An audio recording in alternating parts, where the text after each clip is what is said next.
Hay una palabra japonesa que no aparece en ningún anuncio de coches, que no encontrarás en ningún catálogo, que ningún vendedor te dirá nunca, pero que está dentro de cada motor que no te ha fallado nunca.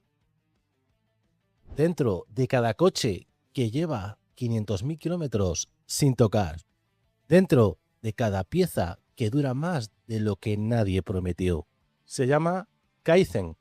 Kai significa cambio. Zen significa para mejor. Juntos significa mejora continua. Esta es la historia de cómo esa filosofía convirtió a un país destruido en el mejor fabricante del mundo. Japón en ruinas. 1945. Japón ha perdido la guerra. Y no solo la guerra. Ha perdido el 93% de su producción de acero. Ha perdido sus fábricas. Ha perdido su reputación. 1945. El 93% de la producción industrial de Japón había sido destruida. Made in Japón significa una sola cosa en el mundo. Barato, malo, imitación de lo que hacían otros. Sin petróleo propio, sin carbón suficiente, sin materias primas, solo tenían personas y voluntad de no volver a estar en ese lugar nunca más, que nadie escuchó.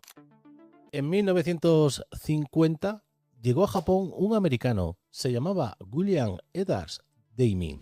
Era estadístico, consultor, profesor, y en su propio país nadie le hacía caso. En Estados Unidos estaban en su momento de mayor gloria.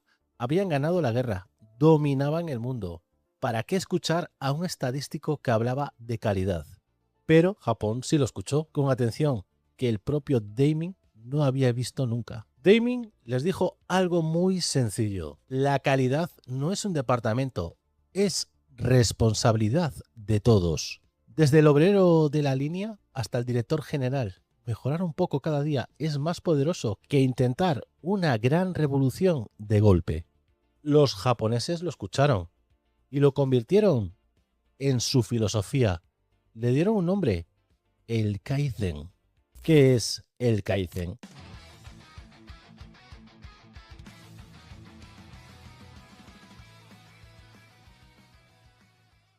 El Kaizen dice una cosa muy sencilla. Hoy mejor que ayer, mañana mejor que hoy. Siempre, sin parar, sin conformarse nunca, aunque parezca que ya es perfecto. Y lo más importante, el Kaizen no lo aplica el director, lo aplica todo el mundo. El ingeniero jefe, el técnico de mantenimiento, el operario que aprieta un tornillo 8 horas al día. En las plantas japonesas, cualquier operario puede detener la línea de producción sin pedir permiso. Si detecta un defecto, para todo. Se resuelve el problema y se reanuda. En Europa la presión era producir, llegar al objetivo del mes.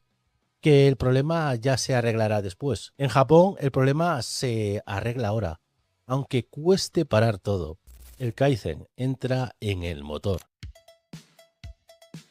¿Y cómo se traduce el Kaizen en un motor de coche? Con un número, un solo número. 25 años de producción continua, 5 generaciones de mejora, cada generación entre un 15 y un 25% más eficiente que la anterior, sin cambiar la arquitectura base. 25 años sin tirar nada, sin empezar de cero, mejorando lo que ya funciona. Mientras Europa diseña un motor nuevo cada 5 años, porque el anterior tenía problemas que no había resuelto, Japón cogía el motor que ya funcionaba y lo mejoraba un poco más y un poco más. Y el resultado de esa acumulación de pequeñas mejoras durante 25 años es un motor que los taxistas de toda Europa llevan a 500.000 kilómetros sin abrir el capó. 500.000 kilómetros es dar la vuelta al ecuador de la Tierra 12 veces y media. 12 veces la vuelta al mundo. Con el motor original sin abrirlo, ¿eso no es casualidad? ¿O es consecuencia? ¿Porque Europa no pudo copiarlo? Cuando Europa vio los resultados, intentó copiar el Kaizen. En los años 80 y 90, los fabricantes europeos enviaron equipos a Japón a estudiar las fábricas, a copiar la metodología. Volvieron con los cuadernos llenos de notas, con las mejores intenciones del mundo, y fracasaron.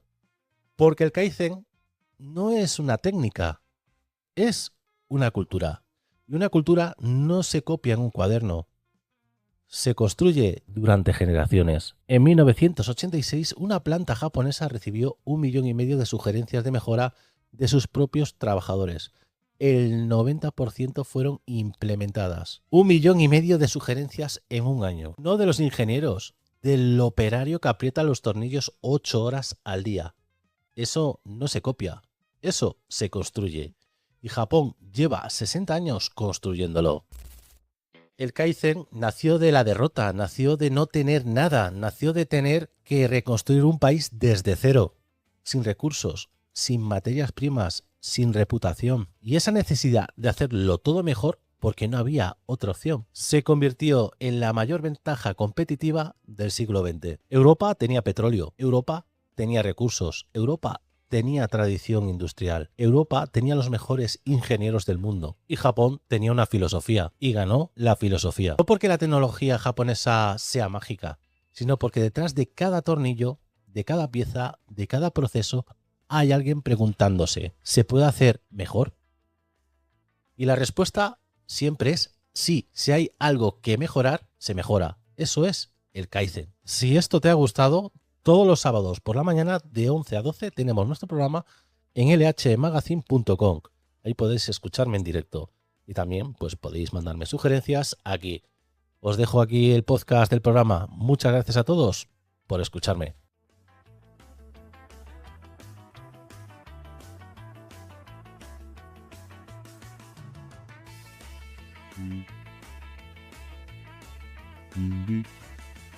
Be